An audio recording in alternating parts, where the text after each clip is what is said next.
Terima kasih pimpinan, para anggota yang saya hormati, Dewas LPP TVRI dan Direktur LPP TVRI dan seluruh jajarannya yang hadir. Kalau kita lihat data Januari 2021 yang saya miliki ya, antara tren publik khususnya milenial ke bawah menonton TV dan medsos itu telah dikalahkan. Saya mohon klarifikasi, mungkin data saya salah. Lebih banyak mereka bermain medsos pada angka 3 jam per hari ketimbang televisi 2,50 menit.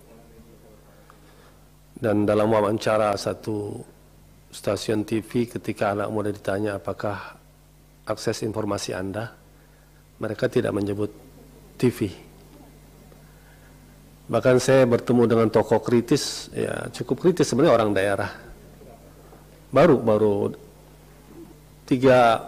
hari lalu lah. Saya juga sudah tidak mengakses Pak, TV. Padahal ini bukan milenial nih, ini golongan kolonial ini usianya. Usia saya lah.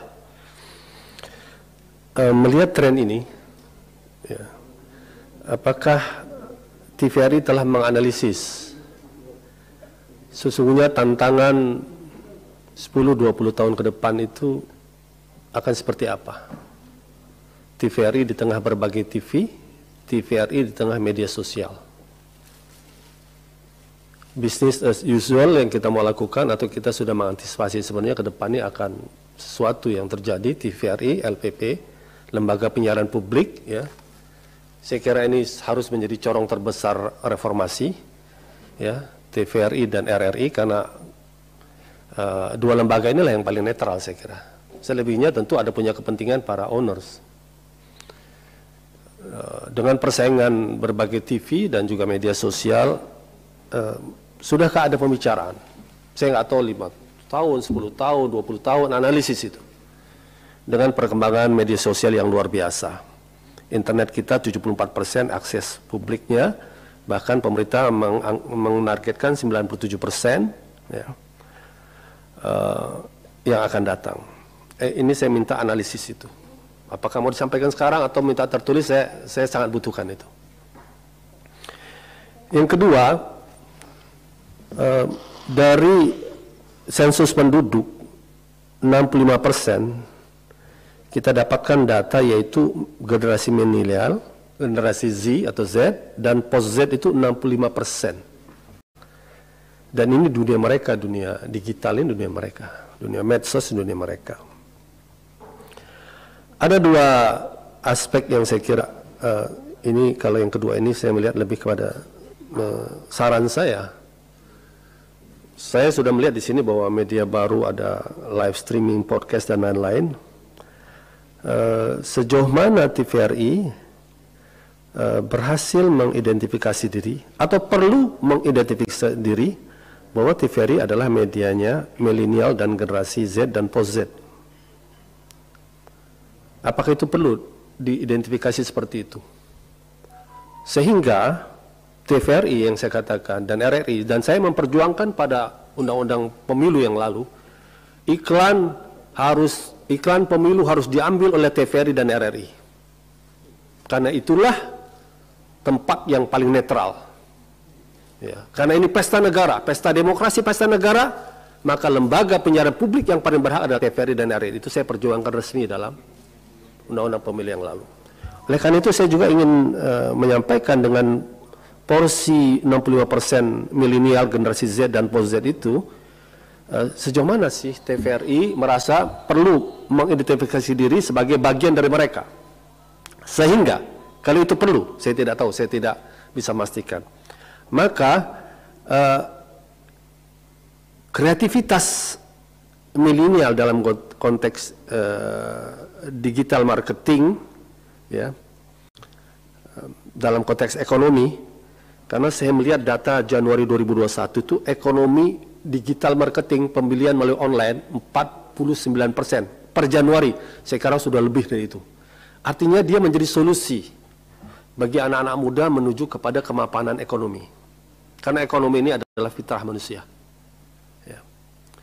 Kalau bahasa Al-Quran itu semua manusia itu cuma dua. Manusia tanpa pandang agama dua kebutuhan dasarnya. At'amahum min ju' wa amanahum min khauf.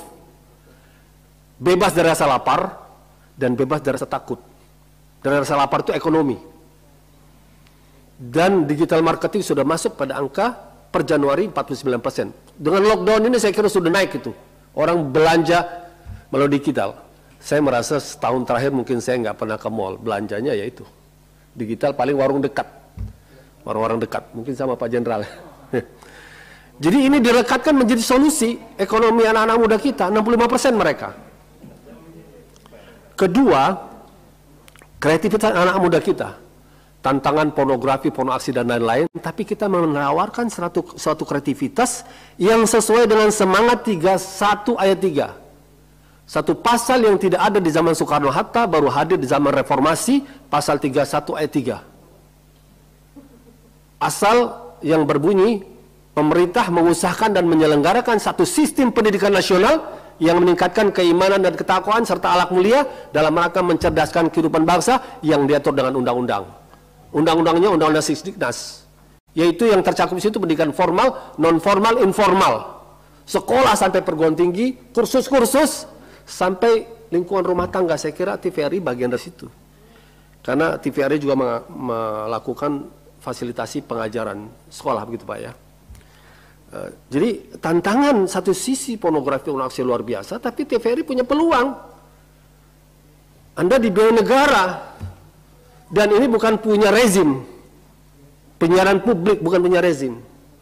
Punya rakyat dan seluruh kelompok, seluruh golongan. Rezim bisa berganti. Rakyat fasilitasi untuk berdialog secara cerdas antara rakyat, TVRI dengan lembaga negara atau rezim. Nah, tantangannya adalah itu pornografi, pornografi dan lain-lain. Bagaimana TVRI? Menurut saya nggak tahu, mungkin sudah dilakukan. Perlu menjadi identifikasi anak-anak muda kepada TVRI sebagai bagian dari kami, bagian resolusi ekonomi kami, bagian resolusi kreativitas kami. Mohon dijelaskan kalau itu sudah dilakukan. Demikian pimpinan. Assalamualaikum warahmatullahi wabarakatuh.